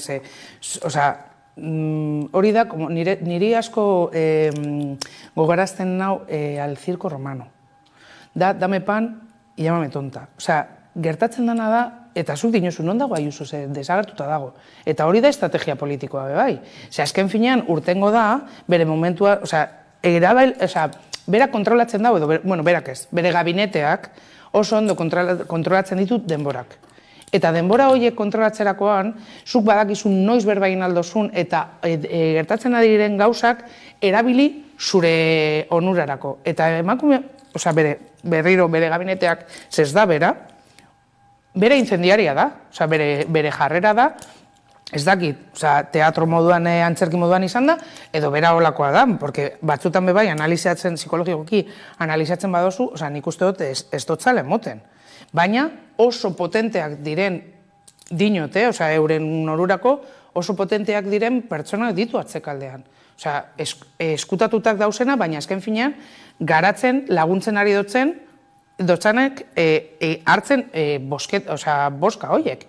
Hori oso larria da eta kezkagarria, noski baietz. Osea, azken finean, horrek zu dinosu moduan, egiten duena da, laguntzea, ez badute nahi lege hauek, bertan bera municipalki, provinzialki, bai, baina gero eta haratago da. Eta nik ez dut txantzat hartzen, behar bada, emakume honek bere momentuan, aurkezten bada, presidente moduan, lehendakari moduen eta urtetzen bada. Izango litzateke, Ezustekorik ezean, bihar izenatuko dute Sánchez presidente. Auzitegi nagusiak bertan bera utzi du Voxek aurkeztutako Sánchezen investidura bertan bera gelditzeko mozioa. Bat artean Voxek argudiatzen zuen, amnistia legea tarteko, investidura saio hori bertan bera gelditu behar zela. Eta amnistia legeaz, ultraeskuina arrotu da. Amnistia lege horren kontra ez da, eta manifestazioak ikusi ditugu. Sánchezek hitz egiten jarraitzen du, lauretan gainontzeko alderdi politikoen txanda izango da, egia da Euskal Alderdiek bihar hartuko dutela hitza, baina lauretan, laurak inguru gutxi gora bera, Feijóok hartuko du hitza, eta nire galdera da, zenbat uste duzuen amnistia hitza eta amnistia legea errepikatuko den behin eta berriro. Ez dakit, baina nik ez duket txupito bat hartuko amnistia esaten duen bakoitzean, badaz, bada, zebadak iguna dauzen urgentzek, ez da? Eta orain serio, Feijóoren estrategia argia zan hasikeatik, ez da? Eta hasikeran esan genuen danok eta mai honen bueltan 11 aldiz esan dugu. 11 aldiz esan dugu. Nola, edo Sánchez edo hauteskundeak errepikatzea, zenbakik ez zuten gehiagorako ematen. Saiatu da egiten,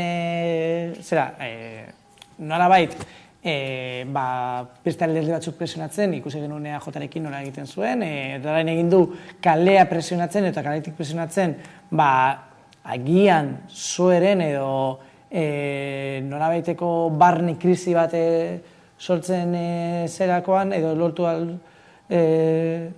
lortzeko, eta ez du lortu. Feijóoren ibilbidea eta etorkizuna oso incierta da. Epatu du Ayuso, ez dakit Ayuso da, ez dakit zer izango da, baina Feijóoren etorkizuna oso incierta da.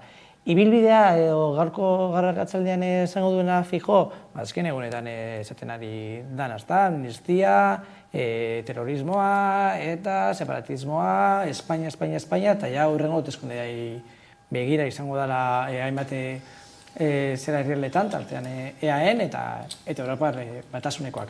Baina bataila hau edo guda hau alderdi popularrak galdu zuen. Nahiko argi zegoen, baina definitiboki galdu egin du. Niretzako Feijóo beti dago irudikatzen antzerki bat, esan dut baten baino gehiagotan, eta nik uste dut berak ez dau pentsatuko, baina kasadoren momentuan bebai gertatu zen moduan, erabiltzen dutela peoi moduen. Saiatuko gara peoi hau esango dugu erregearen kontra joaten, eta ian oraino heltzen garen, baina gertatuko da, edo nik pentsatzen doana, gertatuko dana honekin, bere momentuan helduko dela dimisioa oposizioan gelditu arren. Ze ez duen ez lortuko PPk saiatzen dabana, porque jakin behar dugu alde batetik, edo ikusi aldugu bere talantea ez dela, adibidez, Aznar bat modukoan, oso agresiboa sana berbaiten, Feijóo ez da guztiz agresiboa, ez da agresiboa, eta hori bebai politika mailan eskumari lotuta saltzen dau. Zergaitik adibidezteko Abaskalek hain, edo hau zelan ditzen da, Smith, togoratzen. Ortega Smith adibidez jarraitzaileak eta zergaitik zabaldu eta piztu egiten dute zu horiek, ze bere, binkulatu egiten da bebai maskulinitatearekin, eta oso agresiboak dira berba egiten dutenean. Eta goraipatzen dutenean askotan Espainia eta bere indibizibilitatea eta ez dakizen, dago lotuta bebai modelo batekin non gizonek, eta ikusten dugu adibidez aldarrikepenetan, dago agresibitate brutala, egiten dutenean alako, ez? Zenolako jarrerak duten, eta, klaro, saldu egiten dute, baina Feijóo adibidez, ematen dau, kasado moduan, baina adibidez Ayuso, emakumea izan arren, eta hori bebai, dator emakumeak ezin garela agresiboak izan, oso agresiboa da, oso pasibo-agresiba. Bera berbaiten duena, eta pasibo-agresiboa izatea, askotan, askoz beldurgarria da eta arriskutsua da, agresiboa izan baino, zergaitik, porque ez dakizu nondik nora joango dan. Eta Ayuso adibidez, papera oso ondo betetzen da.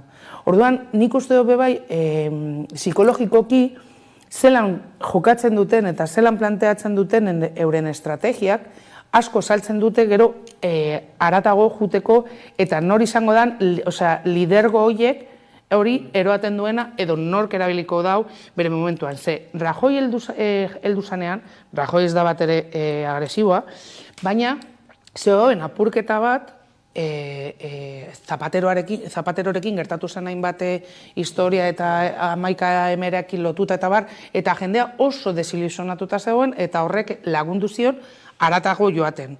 Baina gaur egun kaleak oso krispatuta daude. Orduan, lidergo horiek, adibidez, Sánchez da tipo bat, non psikologikoki oso estabelea da, ez da mugitzen ez, berba egiten duenean, bere gorputze hizkuntza oso ondo kontrolatzen dau, eta hori ikasketaren bitartez egiten dau, baina bai oso kontundentea berba egiten duenean. Baina Feijóo ez da kontundentea, adibidez. Orduan, horre, nik uste dut pasatuko txala faktura, eta izango dela, beste batzuk izan diren moduan, peoi bat erabilita, eta gero bota egingo dutela. Ultraeskuindarrak dio, Sánchezen investidurak ez duela zilegitasunik, baina esan beharra dago, 7 alderdik babestuko dutela ziurrenik Sánchezen investidura, ezta? Eta ez Calvo Soterok, ez da Zapaterok, ez Felipe Gonzálezek, ez da Mariano Rajoyk ere, ez dutela horrelako babesik lortu inoiz. Egia da, geltatu dan azken aldian, eta hau da izan da bai PSOE, bai PPren helburuetako bat, eta esango nuke helburua izan dela, eta esan da polarizazioa. Gogoratu nondik gatozen, gatoz, momentu batetik nun Ciudadanos, nun dagoen, baina Ciudadanos eta Podemos egon ziren lehenengo eta bigarren indarra izateko hor zorian, kasi, ezta? Eta nolabetek polarizazio hori lortuta, bi alderdi nagusiek, bipartidismoaren buelta berri bat lortu dute. Baina horrek ere eragina dauka bai kalean, baina orokorrean tablero politiko osoan, ezta? Eta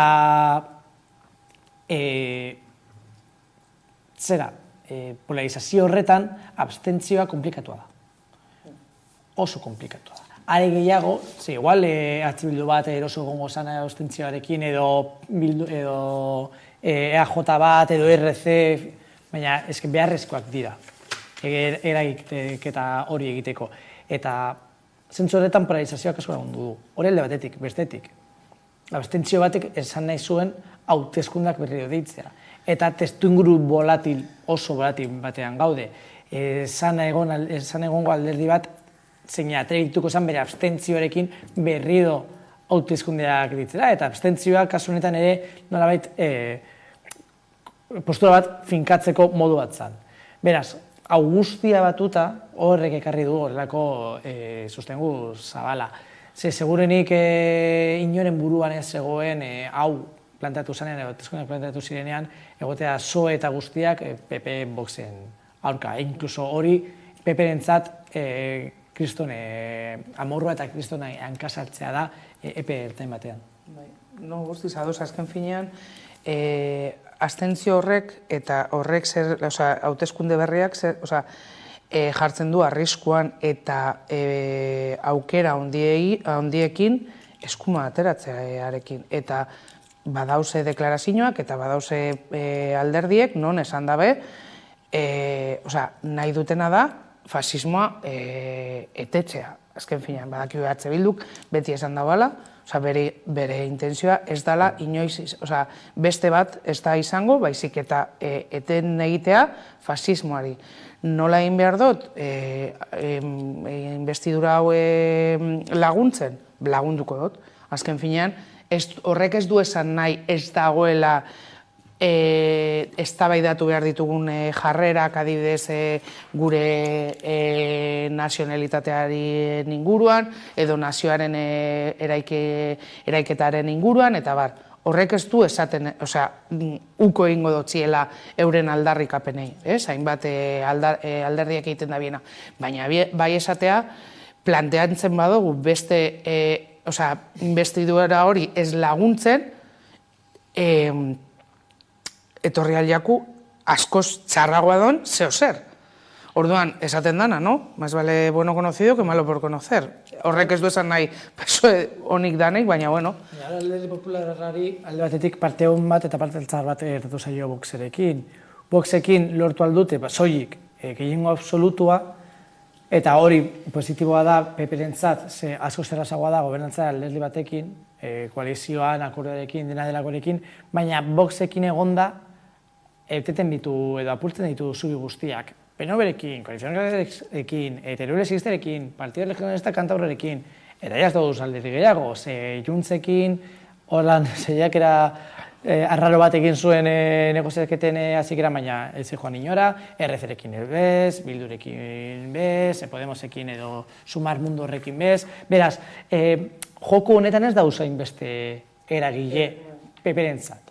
Edo gitzenez peperentzat Vox existitzen den bitartean eta Voxekin negoziatzen duen bitartean. Eta, gure akarrita, lehen aipatu dugu, ezta? Bihar EH Bilduk lehenengo eta gero EAJak hitza hartuko dutela. EH Bilduk hasieratik esan da zuen, ezta? Sánchezen investidura babestuko zuela edo asmo hori zeukala. Eta egia da, EAJak beranduago esan duela, ez? Azken alderdia izan dela, investidura hori babesten. Galetuneko nizueke, hori apur bat EH Bildu eta EAJaren negoziazioen inguruan zein egiten duzuen balorazioa eta zer uste duzuen biharko egunean, erdugunean jarriko dutela euren hitzaldietan.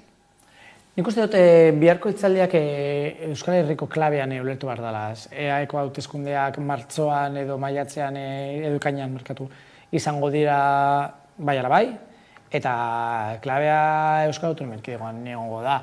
Hombre, EAJ oso inteligente izan da komunikazioan, nik uste dut azken momentuan Azekeran pizkat arraroa zen, azken negoziazioa emon da bere gobernu aliatuarekin. Eta ez gobernu aliatuarekin Apata Monasterion, igual baizik eta Eusko Jaurlaritzan, udaletxe importante guztietan, diputazioetan, berez, performance parte bat izan du, baina nik uste dut performance hori polito geratu dela, ezta? Aukera izan dute komunikatiboki saltzeko lortutako akordioa. Eta EH Bildu negoziaziorako estrategia torpe bat hasi zuela emoten zuen, nola negoziatuko duzu, hazikeratik esaten baduzu, sustengua emoten duzuela, hor negoziaketarik ez dago, baina negoziaziorako izera torpe hori ikuste dut oso inteligente eta sobre oso zintzoa izan dela. Esaten, orain ez daukagu zen negoziatzeko, negoziazioa gero etorriko da. Hau da, ventana de oportunidad hori otegik etengabe esaten duena eta tilirena dena txartzetilirena dela da, ventana de oportunidad hori ireki eta mantendu dutela. Bihar entzungo dugu, entzungo ditugu referentziak autogobernuari, negoziaketan ikusi dugun bezala, eskubide sozialei zeurenik EH Bilduren partetik, eta klabe izango da EAeko hurrengo hauteskundeak. eta mai gainean jartzearren, ze ematen du gure buruian bizi garela, baina kenduta Voxeko bat eta PPko lau, esan dago, Eusko Legebiltzarrean dauzen indar guztiek alde, Pedro Sánchezen alde egin dute, akordio batera heldu dira. Beraz, horrek ireki beharko zuen ere beste leiho bat EAen politika askoz ere progresistagoak egiteko, ezta? Ez decir, Madrilen lortu alba da progresismoaren akordio bat jakinda justu erdia direla, EAen direla gehiengo absoluto eta super zabal bat, zergatik ez aprobetsatu gehiengo horiek egiteko politika progresistagoak, segurenik gure EAJ eta gure alderdi sozialistak ez dutelako behar, eta Madrilen bi bloken logika horietan bai behar dutelako. Itzeman baino lehen, Iñigo Aduriz eldiario.seko kastaria kameraren beste aldean dugu, Pedro Sánchezen hitzaurrea jarraitzen egonda edo ari da momentu honetan, ez dakit ziurtasun osoz bukatu ote den. Kaixo, Iñigo? Kaixo, dakigunez horri alde pare bat falta zaizki horrenik. Bueno, momentuz orduan ez du bukatu Sánchezek, baina luzatu da azkenean bere hitzaldia, ezta? Ordu eta 40 dagoeneko, eta zein egiten duzun lehenengo balorazio orokor bat Sánchezek esandakoen inguruan? Orain egin duen diskurtsoa oso argi zuzendu duela uztaileko 23an ezkerrari bozka eman ziotenei, ez bakarrik ezkerrari baita alderdi soberanistei bozka eman ziotenei, ze guztiz zentratuta egonda bere proiektua eskuin muturraren proiektuarekin alderatzen saiatuz, eta hori izan zen, hain zuzen ere eskuin muturrari zegoen beldur hori izan zen uztailean PSOEren beste gobernu berri bat ahalbidetu zuena. Beraz, nik uste hautesle guzti horiei zuzenduta oso garbi egon dela bere diskurtsoa, eta bestalde, amnistiaren inguruan neurri zehatzak eta defentsa sutsua egin du, ez? Eta hala ere, baita ere entzun ditugu PSOE eta Sumarren artean lortutako akordio horretan zeuden neurri ekonomikoak. Gustu ez da, amnistia legearen inguruan hitz egin duela Sánchezek, ultraeskuindarra arrotu da horren kontra, ez da, gogor kritikatu du amnistia lege hori, kaleko giroa ez da ona, ganbaran ere oihuak eta txistuak entzun ditugu, zein egiten duzun irakurketa? Badirudi aste honetan ere jarraituko dutela, eskuin muturreko sektore hauek kaleak berotzen, baina azken finean bihar ikusiko dugun erantzuna da Espainiako hiritarrek edo herritarrek eman duten bozkaren erantzun hori, ez? Eta hain zuzen ere Pedro Sánchezek bere inbestidura lortuko du kongresuak baiezkoa emango diolako, ez? Edo kongresuaren gehiengoak baiezko hori emango diolako. Egia da, legegintzaldi gogorra aurre ikusi dezakegula, kalean azken egunetan ikusi dugunagatik. Egia da baita ere, beti gobernuan egon ez denean eskuinak gogor astindu dituela protestak eta kaleak, eta nik uste eta hau izango dugula hurrengo 4 urteetan.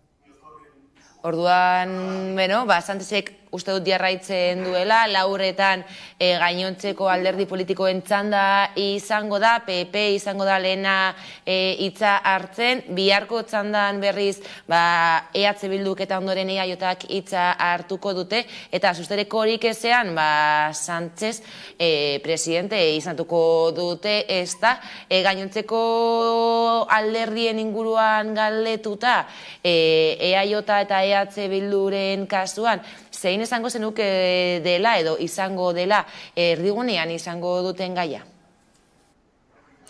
Nik uste dut Euskal Agenda mahai gainean jarriko dutela, batez ere, EAJak akordio zehatz bat sinatu duelako PSOErekin, egia da EH Bilduk duela neurri zehatz horiek behintzat argitaratu, ez da PSOEk ere, EH Bildurekin lortutakoak, baina ziur nago EH Bilduko bozeramaileek ere Euskal Agenda eta Euskal gizartearen elkarbizitzaren aldeko apustuak eta diskurtsoak entzungo ditugula, ez. Inigo Aduriz, eldiario.eseko kastaria gurean iztagatik, harrapatu zaitu justu Sánchezen hitzaurrean zuten, eta eskerrik asko azken ordua emategatik. Eskerrik asko zuei, ondo segi. Bueno, Inigo Adurizek aipatu ditu hainbat kontu, eta, ez dekogu denbora askorik, ez dakit arte izango dugun beste gai batzuk jorratzeko, baina galdetu nahiko nizueke egia da Sánchezen gobernua, Madrilgo gobernua hainbat alderdiz osatuta egongo dela, babesa behar duela Sánchezek, eta ea ikusten duzuen Sánchez 4 urtetarako presidente bezala, edo aditu batzuek diote adibidez indarra lortzean, berriro hauteskundetara deituko duela Sánchezek, edo berak esango duela, berak markatuko dituela tarteak.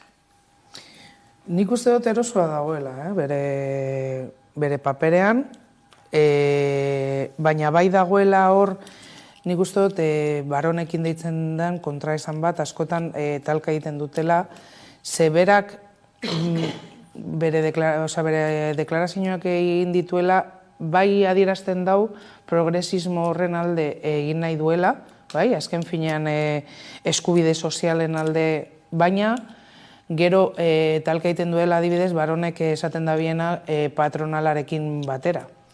Orduan ekonomiak askotan, geldia arazten dotze, hainbat gauzekin asko ze haratago joateko. Eta horretik berba egiten genduen, adibidez, nik uste dut Bilduk bai hartuko duela batez ere eskubideen sozialen inguruan eta zelan eurak babesa ematen da bienean lortzen diren gauzak, eta eskumak esartzen bada bota ingo dituela eskubide sozial hori guztiak, eta nik uste dut EAJak egingo duena batez ere da eskumenen inguruan berbaitea. Ikusi dugu, eta zuk esan bezala, izango direla eskutitzak negoziatzeko.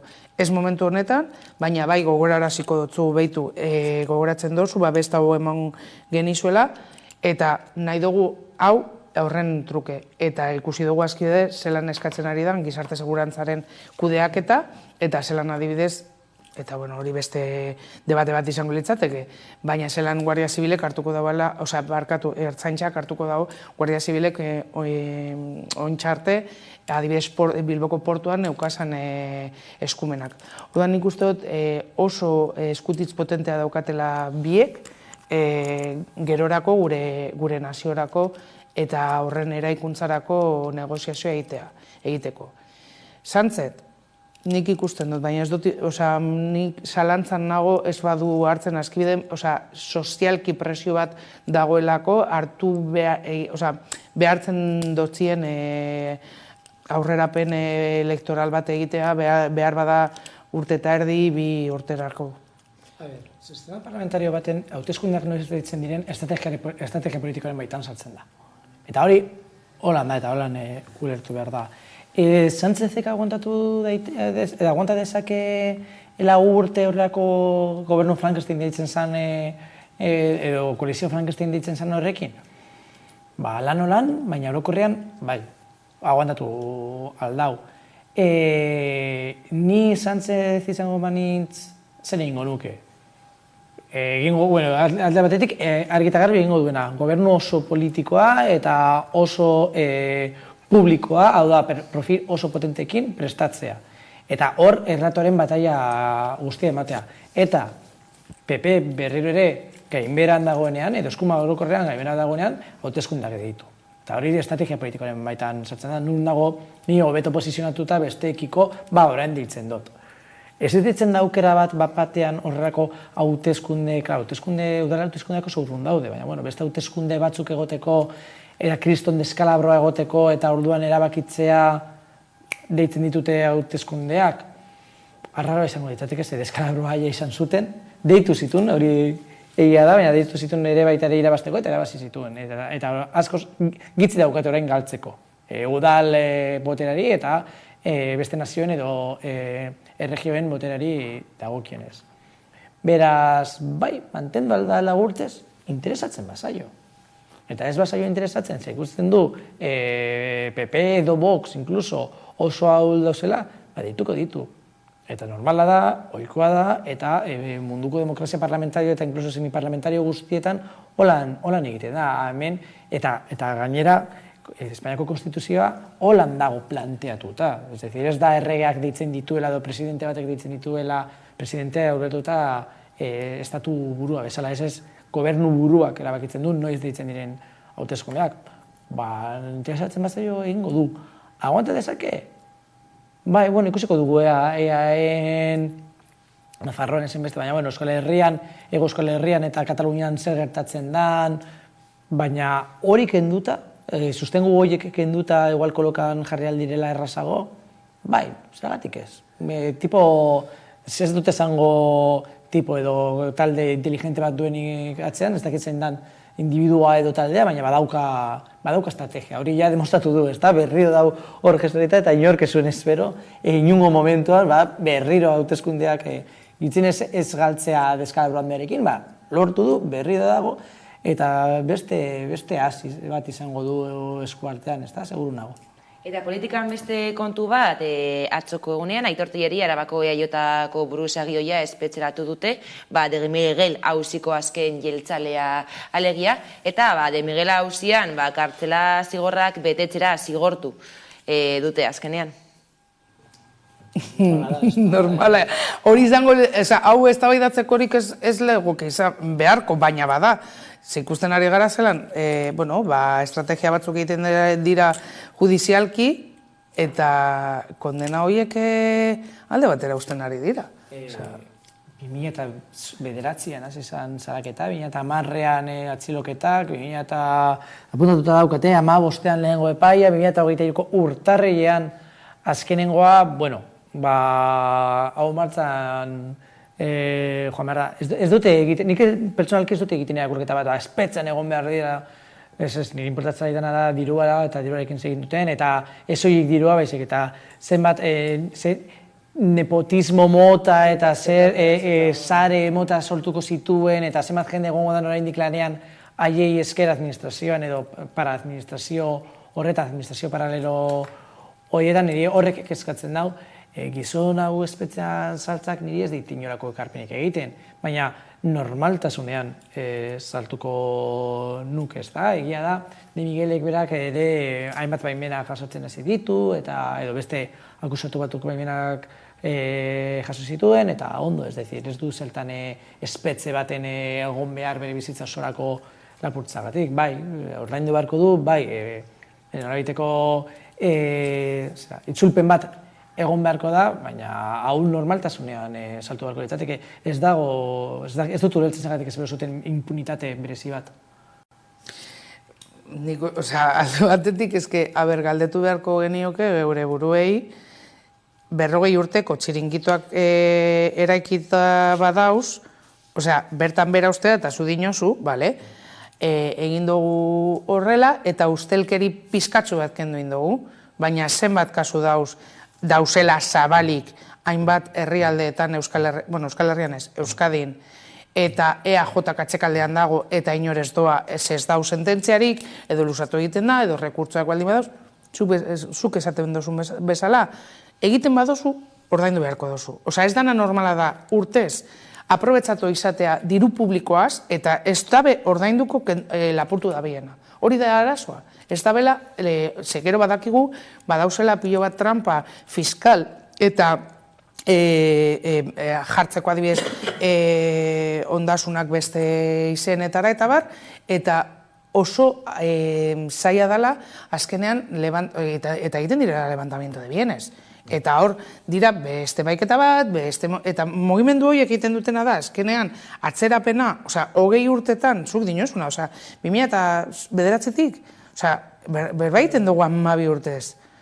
Luzea dela, baietz, espetxe kondena dagoela, baina zer, non dau dirua? Eta hori guztion dirua da. Orduan, gehiago egin beharko lukete. Ustelkeri hori ondo garbitzeko eta ez alfombren azpian egoteko. Bueno, tarte bari geritu gara, dagoeneko gainera Sánchezek orain bai bukatu du hitzaldia, ia 2 orduz egonda hitz egiten, eta bueno, eskerrik asko beste behin ere guardianistagatik, Izar Castillo eta Eneko Ander Romero. Bai, zuei. Eta orain tarte bat eta jarraian itzuliko gara eguneko albiste nagusiekin, orain arte.